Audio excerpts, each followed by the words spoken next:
আসসালামু আলাইকুম ওয়া রাহমাতুল্লাহি ওয়া বারাকাতুহু। সম্মানিত দিনী বোনেরা, আপনারা সকলে কেমন আছেন? আশা করি আল্লাহ সুবহানাহু ওয়া তাআলার রহমতে আপনারা সকলেই ভালো আছেন। আমি ভালো আছি, আলহামদুলিল্লাহ। তো আমরা সবাই জানি যে এখন রমাদান মাস চলছে এবং আমরা রমাদানের সেহরি এবং ইফতার এই দুইটা করি। তো আমরা যে সেহরি করি, এই সেহরির উত্তম খাবার কোনটা সেটা এখন আমরা জানবো ইনশাআল্লাহ। রাসূল সাল্লাল্লাহু আলাইহি সাল্লাম বলেছেন, খেজুর হলো মুমিনের জন্য কতই না উত্তম সেহরির খাদ্য।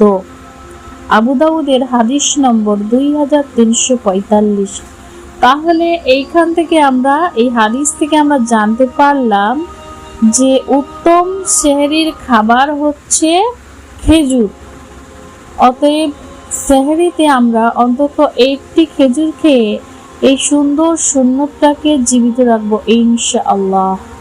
আপনারা যারা ভিডিওটা দেখছেন অবশ্যই আমার চ্যানেলটা সাবস্ক্রাইব করবেন এবং যদি ফেসবুক থেকে দেখে থাকেন পেজটা লাইক করবেন এবং এই ভিডিওটা বেশি বেশি মানুষের সঙ্গে শেয়ার করবেন যাতে করে সবাই এটা জানতে পারে।